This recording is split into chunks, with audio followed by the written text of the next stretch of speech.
Hey there, and welcome to Internet Roundup. You just seem surprised to have a camera in your face. I did. I just noticed it. What is that doing here? I'm Chuck. That's Josh. We do the Stuff You Should Know podcast. That's right. And we round up the internet in this tiny little sweat lodge. They won't let us leave. They won't let us leave, and yet you still drink coffee in the sweat lodge. Are you hot? No. Oh, I was going to say, it's chilly in here. No, it's nice. Are you comfy?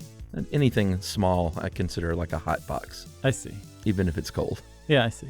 That'd be a nice box. Yeah, I call my fridge a hot box. Isn't that weird? Yeah. It's weird and wrong. It is weird and wrong. If you're watching us on a Delta flight, hello. Hello up there. And give it another minute or two. Yeah, don't switch yet. You might warm to us. Where are you going to go? Although I have a feeling if you're on a Delta flight watching, you're just an old friend of mine from high school. Because I hear from a lot of those people. Yeah, tweet us a picture with hashtag can't believe I'm watching this. That's right. Josh picked out, I'm just going to go ahead and say, this is an all Josh episode. You picked out both of these. 100%. And the first article we're going to cover is something really neat about colonizing outer space, specifically Mars. Yeah. You hear about this and you think it's inevitable. One day that's going to happen. But can you truly have a permanent colony unless you're reproducing? Most people say no. You got to start having babies up there if you want it to be a permanent deal. Yeah, it's not. I mean, I guess the structure itself could be permanent. You could keep sending people up to die up there, but that's not really self-sustainable. Yeah, then it would just be a place to go die. Yeah, convalescent home. Is that convalescent home? Is that where you go and die? I think you're supposed to recover in convalescent homes. Right. Where do you go to die? The pasture. Right. They put you out to pasture on Mars. But, long story short, you're going to have babies up there for it to be permanent. Well, which is supposedly been, there's not a lot of good data that supports the idea that we could easily reproduce under the pressures of Mars. Yeah, or, by pressure, I mean like pressures like the radiation and the low gravity and that stuff. Or maybe you could have a baby, but like what are the ramifications on down the line of generations of babies? Right. In particular, this one gentleman, and I never really thought about this stuff very deeply, but Scott Solomon wrote a book called Future Humans, thought very deeply. Mm-hmm. And basically one of the big things in his book that he explores is what happens over generations of, let's say we can go to Mars, we can have babies. Right. Eventually, would there be a new species? He's saying most likely. Yeah, which is amazing to think about. And it makes sense. And he's basing all of this on, some general principles of natural selection and stuff we've observed, right? Like there's something called the founder's effect, where you take a small portion of a larger population and that becomes a new population, and all the genes that are owned by that small population become like the predominant genes. And it's happened before. Remember those lizards that like ended up on like a raft basically on an island, and they observed it happening like during a flood or a hurricane.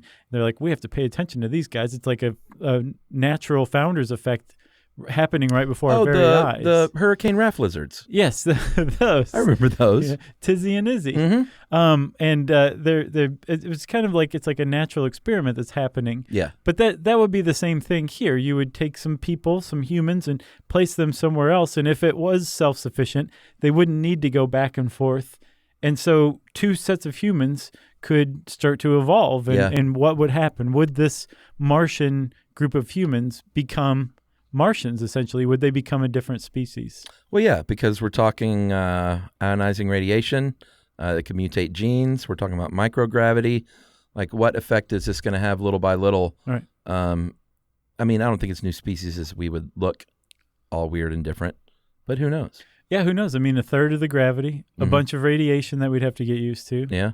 Who knows? The thing is this does happen when you have species break off. What's called a speciation event happens, where this group formerly of the same species becomes its own species. Right. And I think at that point you can't mate, right? I don't know. I thought that was like part and parcel. Oh, really? Yeah. But I could be wrong because weren't Neanderthals like a different species of humans? Of hominids? I see. This is where you're stumping me. And we definitely like reproduced with them. Okay.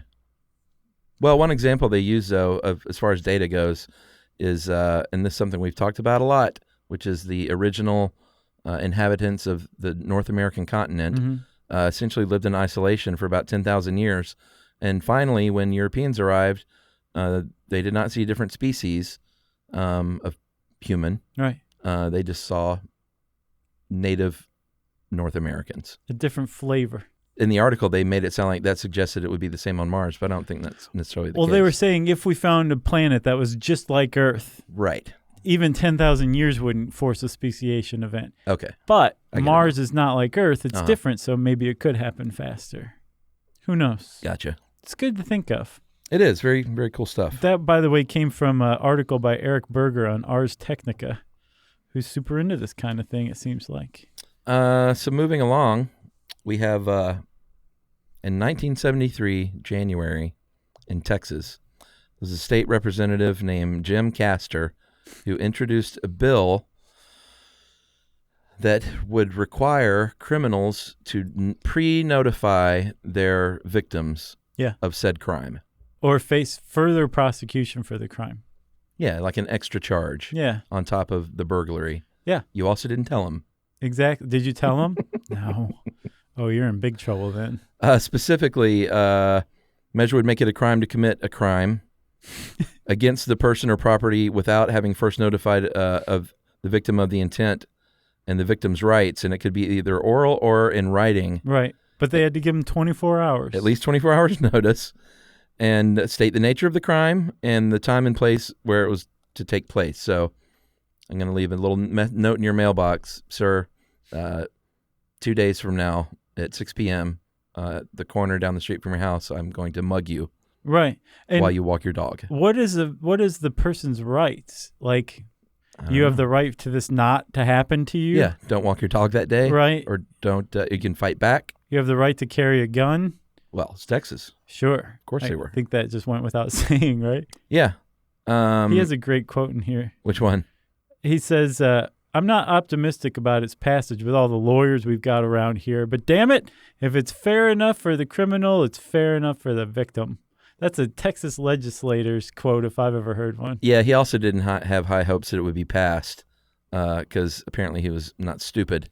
He was just trying to make a point, I think. Right. But I love this, too. It wasn't his idea. And this is an actual print of the HP Austin Bureau from 1973. Uh-huh. Castor admits the idea was not his originally. It was originally advocated by the late Wick Fowler of Austin, Texas, a newspaperman of renown who was also known as the Chili King of Texas. Which I imagine that's a pretty big title. Yeah, big hat. Yeah. That was from Weird Universe, which is one of the better sites on the internet. All righty. Well, that's it for this week. 2 disparate topics, and I feel like we made them one. Yeah? Good?